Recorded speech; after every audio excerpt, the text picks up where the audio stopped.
Народната банка направи чекор на ред владата со мерки да и се спротистави на инфлацијата. Ова е коментарот на дел од познавачите по објавата на статистика дека 2025-та се заврши со стапка на инфлација од 4,1%.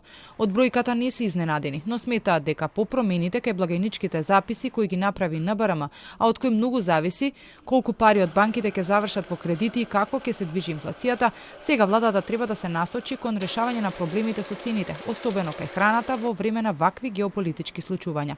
Фокусот треба да биде повеќе на владата, значи преку мерките за стабилизирање на макроекономските основи на државата и националната економија, пред се во делот реков на поддршката на домашните инвестиции, поддршката на извозно ориентираните компании. Токму за зголемување на поддршката на домашните инвестиции на извозниците, Ивановски смета дека ќе помогнат новите 7-дневни благајнички записи на Народната банка. Со овој продукт банките повеќе ќе пласираат кредити наместо парите да ги чуваат кај Централната банка поради помалата камата. Но тоа отвори прашање дали со новиот механизам ќе се релаксира монетарната политика во услови на инфлација од 4% и раст на кредитирањето на годишно ниво од скоро 13% и дали тоа може дополнително да биде проблем за инфлацијата.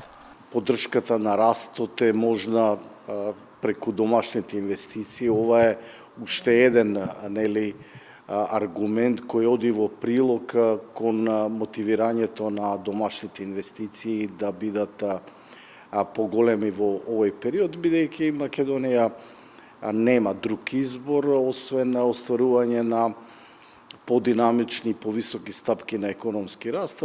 Според статистиката, за една година храната и пијалаците поскапеле за 5,2%, кај рестораните и хотелите е нешто над 7%, а цените во кафеаните се зголемиле за 4,8%.